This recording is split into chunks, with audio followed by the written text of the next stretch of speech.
Hola, la comunidad cristiana Ágape tiene el agrado de presentar la segunda parte del curso de Teología Sistemática. Te invitamos a quedarte con nosotros hasta el final de este video.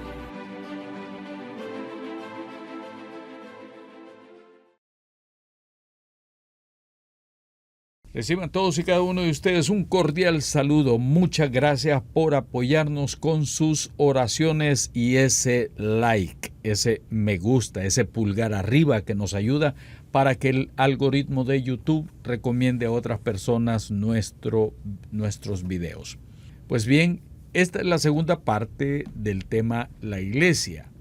Antes que todo, permítanme recordarles algunos pasajes del Nuevo Testamento de los cuales no debemos de apartar la vista, pues estos pasajes nos van a ser de muchísima utilidad. Mateo 20 del 25 al 28, donde Jesús decía: Entonces Jesús, llamándolos, dijo: ¿Sabéis que los gobernantes de las naciones se enseñorean de ellas, y los que son grandes ejercen sobre ellas potestad? Mas entre vosotros no será así, sino que el que quiera hacerse grande entre vosotros será vuestro servidor, y el que quiera ser el primero entre vosotros será vuestro siervo. Como el Hijo del Hombre no vino para ser servido, sino para servir y para dar su vida en rescate por muchos. Ojo con ese texto, el cual sería bueno si tú lo repasas varias veces hasta tratar de memorizarlo. Especialmente donde dice: sabéis que los gobernantes de las naciones se enseñorean de ellas, y los que son grandes ejercen sobre ella potestad. Mas entre vosotros no será así, sino que el que quiera hacerse grande entre vosotros será vuestro servidor. El verdadero discípulo de Jesucristo no busca el poder al estilo de los gobernantes de las naciones. El verdadero discípulo de Jesucristo reconoce que su maestro le ha enseñado a servir. Lucas también nos dice lo que Jesús enseñó a sus discípulos. En la versión de Jerusalén, vamos a ver Lucas 22 del 25 al 26. Él les dijo: los reyes de las naciones las dominan como señores absolutos, y los que ejercen el poder sobre ellas se hacen llamar bienhechores. Pero no así ustedes, sino que el mayor entre ustedes sea como el más joven, y el que gobierna como el que sirve. Ahora, en Mateo 11:29 dice algo interesante: llevad mi yugo sobre vosotros y aprended de mí, que soy manso y humilde de corazón, y hallaréis descanso para vuestras almas. Hasta ese momento Jesús enseñó que todos los discípulos, todos nosotros los cristianos, debemos de ser servidores de los demás, y además de eso tendríamos que ser humildes. No estamos llamados a imitar la forma de actuar de los reyes ni de los poderosos de la tierra entre nosotros los creyentes, sino a mostrar las virtudes que Cristo nos enseñó: el amor, la bondad, el servicio, la solidaridad, etc. Es todo lo contrario a la actitud de poder, de mando, de querer humillar a los demás, de quererlos controlar y someterlos. Teniendo en cuenta esto, regresamos entonces a Mateo 16, del 13 al 20. Espero que ustedes tengan sus Biblias ahí abiertas. Y no lo vamos a leer todo, pues ya lo leímos, pero pongamos atención, pues es aquí donde muchos tropiezan, se golpean y caen. Este es el pasaje favorito de muchos y requiere de mucha atención, pues debido a algunas palabras en griego, que va a ser necesario explicarlas, es que se le han dado muchas interpretaciones. Esa declaración que Simón Pedro hace de que Jesús es el Mesías esa declaración es la que lo hace decir: tú eres el Hijo del Dios viviente. Esa declaración es la que se convierte en la roca sobre la cual la iglesia está fundada, y no precisamente sobre Pedro. Voy a repetirlo de nuevo. No es sobre Pedro en que está fundada la iglesia, es precisamente sobre esta declaración: tú eres el Hijo del Dios viviente. Tú eres el Cristo, el Hijo del Dios viviente. Es el mensaje que ha proclamado, que hemos proclamado todo el mundo. Jesucristo es el Mesías, Jesucristo es el Señor y Salvador del mundo. Jesucristo es la roca de los siglos. Jesucristo es el Hijo del Dios viviente. Jesucristo, además de todo esto, es la luz del mundo. Es la puerta. Jesucristo es el camino, la verdad y la vida. Jesucristo es el alfa y la omega. Es la resurrección y la vida. Es el Hijo del Dios viviente. Eso es lo que la iglesia proclama. Proclamamos a Jesucristo. Jesús le dice: y yo también te digo que tú eres Pedro, y sobre esta roca, esa afirmación que acabas de decir, edificaré mi iglesia. Es decir, sobre esta afirmación edificaré mi eclesía, mi asamblea, mi congregación, mi iglesia. No una asamblea o una congregación ni una eclesia más, sino que él usa el posesivo, mi, es decir, pertenencia. Edificaré mi iglesia sobre esta frase: tú eres el Cristo, el Mesías, el Hijo del Dios viviente. Esto mismo lo aclaró el mismísimo Pedro para que no tuviéramos lugar a duda de a quién se estaba refiriendo. Si vamos a Primera de Pedro 2, del 6 al 7, dice: por lo cual también contiene la Escritura: he aquí pongo en Sión la principal piedra del ángulo, escogida, preciosa, y el que creyere en él no será avergonzado. Para nosotros, pues, los que creéis, él es precioso, pero para los que no creen, la piedra que los edificadores desecharon ha venido a ser la cabeza del ángulo. Pedro jamás está diciendo aquí: yo soy la piedra. Al contrario, él está diciendo que Jesucristo es la piedra preciosa y escogida que los edificadores desecharon. Bajo ninguna circunstancia Pedro se atribuye a sí mismo ser la roca. Esa es la afirmación: tú eres el Mesías, el Hijo del Dios viviente, la que permanecerá por todos los siglos. Entonces, ¿cuál es el problema? A lo mejor usted se está preguntando cuál es el problema. Ahí en pantalla tenemos el uso del diccionario Strong del griego. Aparece Simón, aparece Pedro. Debajo de eso aparecen unos números en lo que llamamos la interlineal del griego. El 4074 aparece como Petros, que significa también un pedazo de roca, significa también piedra. El 4073 dice Petra, que es lo mismo que el 4074, es decir, una masa, una roca, una piedra, una peña. Es lo que tenemos ahí.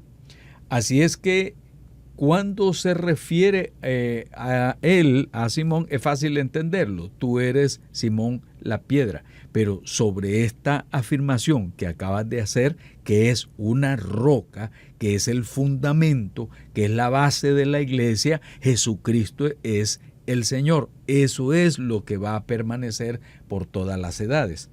Pedro nunca fue declarado la cabeza visible de la iglesia, como se ha querido hacer ver por todos los siglos, y se ha llevado a millones al engaño con esa afirmación.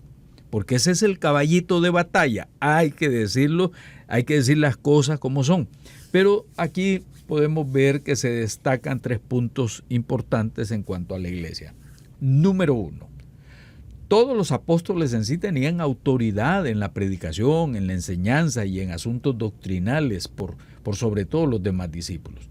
Ellos habían andado con Jesús, habían recibido de primera mano la información. Y esto debido a la formación directa recibida con el Señor Jesús y la experiencia que ellos habían adquirido en el camino. Es decir, entre ellos no había un jefe o cabeza entre los apóstoles, sino que actuaban como un colegiado, como decimos muchas veces nosotros, el colegio apostólico. Número 2, no había nombre de iglesias como las que usted puede ver ahora. Templo La Hermosa, Iglesia de la Unción Pentecostal, Iglesia de Dios del Evangelio Completo, Iglesia Metodista, Iglesia Bautista, Iglesia de las Mercedes, Iglesia de la Santa Tal o del Santo Cual, etc. No, definitivamente que no habían iglesias con esos nombres, sino que todas las iglesias tenían el nombre de las ciudades donde estaban ubicadas. Por ejemplo, la iglesia de Roma, la iglesia de Esmirna, la iglesia de Filadelfia, la iglesia que está en Corinto, la iglesia que está en Éfeso, la iglesia que está en la Odisea, etc. Número 3, que durante los primeros 280 años de la era cristiana, la cristiandad fue prohibida por el Imperio Romano y los cristianos fueron terriblemente, hermanos y hermanas, terriblemente perseguidos. Hubo 10 grandes persecuciones romanas contra el cristianismo, denominadas generalmente con el nombre de los emperadores que las decretaron. Estaba la de Nerón, Domiciano, Trajano, Marco Aurelio, Séptimo Severo, Maximiano Decio, Valeriano, Aureliano y Diocleciano. Estos eran asesinos, eran personas terribles, como pudiéramos decir, criminales en ese sentido. Sin embargo, las cosas cambiaron administrativa y autoritariamente a la llegada de Constantino al poder como emperador. Fue emperador romano desde su proclamación por sus tropas del 25 de julio del 306 y gobernó un imperio romano en constante crecimiento hasta su muerte. Se le conoció como Constantino I, Constantino el Grande. No hablaré sobre su supuesta conversión al cristianismo, sino que en el año 313 Constantino se reunió con Licinio en Milán y ahí se promulgó el famoso edicto del Concilio de Milán, declarando que se permitiese a los cristianos seguir la fe de su elección. Con ello se retiraron las sanciones por profesar la fe cristiana, bajo las cuales esas sanciones muchos cristianos habían sido martirizados y se devolvieron las propiedades confiscadas a la iglesia. El edicto no solo protegió la persecución religiosa de los cristianos, sino que sirvió también para las demás religiones, permitiendo que cualquier persona pudiera adorar a la divinidad que eligiese. Aunque el cristianismo no se convertiría en religión oficial del imperio hasta el final de aquel siglo, un paso que daría Teodosio en el 380 con el edicto de Tesalónica, Constantino dio un gran poder a los cristianos, una buena posición social y económica a su organización, concedió privilegios e importantes donaciones a la iglesia, apoyando la construcción de templos y dando preferencia a los cristianos como colaboradores personales. Vamos a repasar un poquito. Los primeros años de la iglesia la vemos como una iglesia mártir, perseguida, tanto por los judíos como por los romanos. Fue una iglesia con un rastro interminable de sangre, la sangre de los mártires. En esos 280 años de persecución de los judíos, de los romanos y de la carnicería que se hizo posteriormente persiguiendo a los cristianos, no hubo en todo ese tiempo un máximo pontífice, un pontificus maximus de los cristianos. Eso vino después. No existía lo que los falsos historiadores enseñan, que la Iglesia Católica ya existía como tal desde los tiempos apostólicos. Eso es totalmente falso, falso. que pronto se olvidaron de las palabras de Jesucristo. Ojo con ese texto, el cual sería bueno que lo pudiéramos memorizar. Sabéis que los gobernantes de las naciones se enseñorean de ellas, y los que son grandes ejercen sobre ella potestad. Mas entre vosotros no será así, sino que el que quiera hacerse grande entre vosotros será vuestro servidor. La supremacía del obispado romano, el papado, fue creado con la ayuda de los emperadores romanos, mis hermanos y hermanas. Hay que seguir investigando sobre eso. Siendo la ciudad de Roma el centro de gobierno del Imperio Romano y con los emperadores romanos viviendo en Roma. La ciudad de Roma se levantó como preeminencia en todas las facetas de la vida. Constantino y sus sucesores dieron su apoyo al obispo de Roma como el supremo gobernante de la iglesia. Desde luego, era mejor para la unidad del Imperio Romano que el gobernante y la sede de la religión se encontraran centrados en el mismo lugar. Mientras que muchos otros obispos y cristianos se resistieron a la idea de que hubiera un obispado romano supremo. Eventualmente el obispo romano se elevó a la supremacía a través del poder y la influencia de los emperadores romanos. Cuando el Imperio Romano se colapsó, los papas tomaron el título que previamente había pertenecido a los emperadores romanos, Máximo Pontífice. Ese título era de ellos, pero lo agarró él, en este caso, el obispo de Roma. Nada de eso que yo he dicho puede ser borrado de la historia, ni maquillado. Nada de eso. Lo podemos encontrar también como el césaropapismo, que es un término referido a las relaciones entre la Iglesia y el Estado, que identifica o supone la unificación en una sola persona.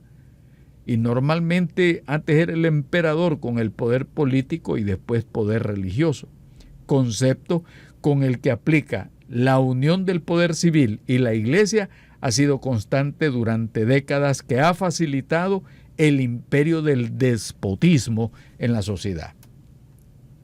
El Estado se servía de la Iglesia para santificar sus actos y llamar a la obediencia de su mando, amparándose en que ello era la voluntad de Dios, y la Iglesia se servía del Estado para obtener y aumentar sus ingresos y privilegios. ¿Les parece esto conocido?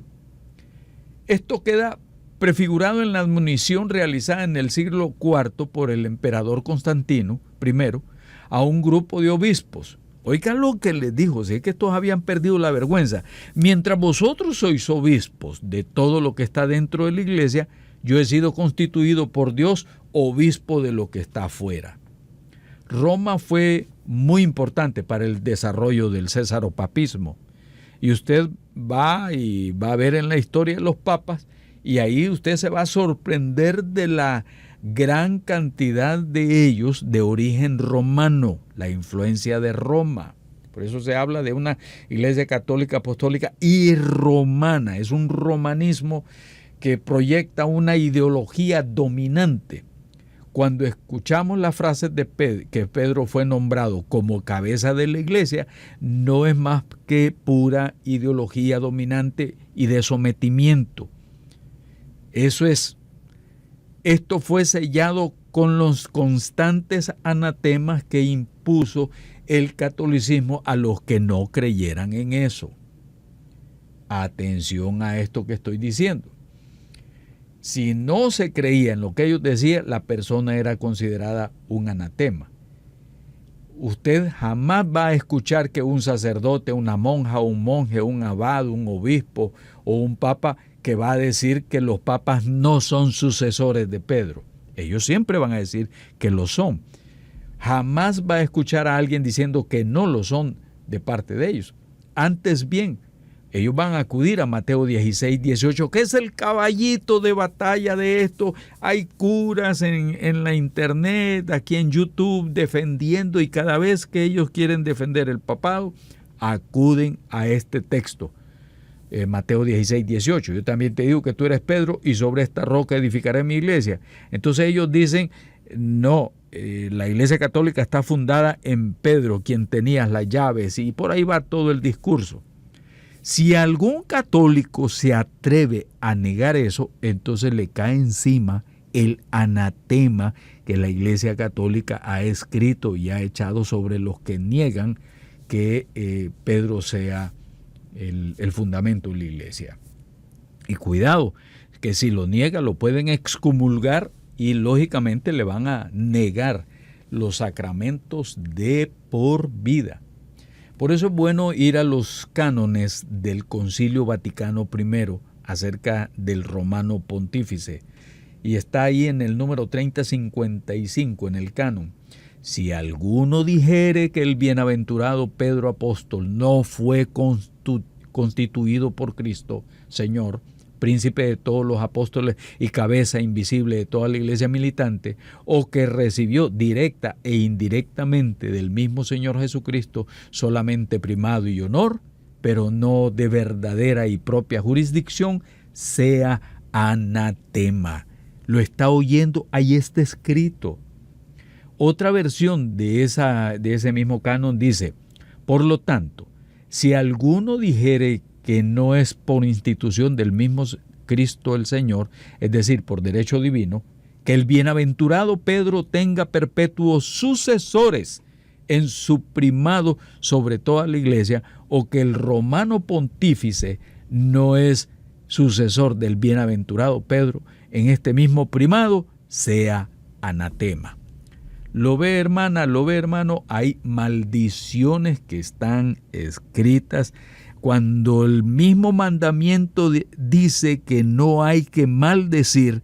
La misma iglesia, al igual que los egipcios lanzaban maldiciones sobre aquellos que habrían de abrir los ataúdes de los faraones, al igual que los antiguos reyes lanzaban maldiciones a los que abrían las tumbas y toda esta cuestión, encontramos aquí que hay anatemas constantes contra los que vayan en contra del pensamiento oficial del catolicismo romano. Entonces, así que hemos de comprender que ellos repitan este texto constantemente. Lo repiten, Mateo 16, 18, Mateo 16, por todos lados, porque ese es el caballito de batalla con el que están legitimando ser los sucesores de Pedro. Ahí es donde está el asunto y vale la pena pues investigar más también de parte de ustedes sobre esto. La doctrina de la iglesia, los controles que ésta impuso, su ideología de sometimiento, era impulsada por medio de los famosos concilios. Y te habrás de estar preguntando, ¿y qué eran los concilios? Los concilios ecuménicos eran y son el ejercicio del magisterio católico ejercido por todos los obispos dispersos por todo el mundo, y en comunión con el Papa. Es el acto supremo de colegialidad episcopal. En los primeros siglos ocurrió que las convocatorias de estas asambleas episcopales fueron protagonizadas por los emperadores. Sí, así como lo oye, como sucedió en el concilio de Nicea en el 325. Pero no tuvieron valor ecuménico sin la aceptación del romano pontífice, bien por medios legados o bien suscribiéndose al contenido del concilio. Aquí, como vemos, la unión de la iglesia y el Estado, cosa que hemos visto a través de toda la historia, donde se han sentado los sacerdotes, los obispos, los arzobispos, con los señores presidentes, con los reyes de las distintas naciones. Siempre han estado ellos ahí haciendo acto de presencia de la iglesia oficial, según ellos. Entonces, ¿qué es el asunto? Que aquí vemos lo que se llama el esquema de cristiandad, así se le llama a la unión de la iglesia y el Estado. A esa unión que la vemos siempre. Los políticos queriendo aparentar como buenos y con un proyecto bueno y un plan bueno, poniendo a la Iglesia Católica Apostólica Romana a la par. Y al mismo tiempo, estos señores queriendo obtener beneficios, prebendas y exoneraciones de impuestos y tantas otras cosas más que encontramos ahí. Entonces vemos nosotros ahí la unión de la iglesia y el Estado. ¿Se acuerdan de aquellos pasajes que yo les dije anteriormente? El Señor dijo que los reyes de las naciones se enseñorean de ellas, pero que con nosotros no teníamos que ser así. Sin embargo, el poder del emperador pasó a manos de los papas. Y por eso los papas aparecen siempre con todo ese lujo, con toda esa opulencia que la vemos a través de todos los siglos y que la hemos visto, y vamos a hablar más de esto en la próxima clase. Y espero que tú también me dejes tu comentario, que me compartas qué piensas de todo esto. Esto es un tema polémico. Yo soy en esto honesto. Yo sé que algunos me van a decir que yo estoy tratando de envenenar a la gente con estas cosas. No, estoy tratando de que veamos las cosas tal cual son. Sí, también en la iglesia protestante, en la iglesia evangélica y en las otras iglesias ha habido un deseo de búsqueda del poder, del dominio, del contubernio con los políticos. Y esto es una contraposición a lo que vemos en las enseñanzas de Jesucristo, porque entonces se pierde el papel profético de la iglesia y se pasa a tener una conciencia alquilada en la búsqueda de beneficios. Si te interesa saber más de esto, pues vamos a estar desarrollándolo la tercera parte en la próxima oportunidad. Espero que este tema les haya sido de gran bendición. Les recuerdo que si nos apoyan con ese like, y te motivo para que nos dejes tu comentario aquí en YouTube. De mi parte, un fuerte abrazo para todos y cada uno de ustedes y muchas bendiciones.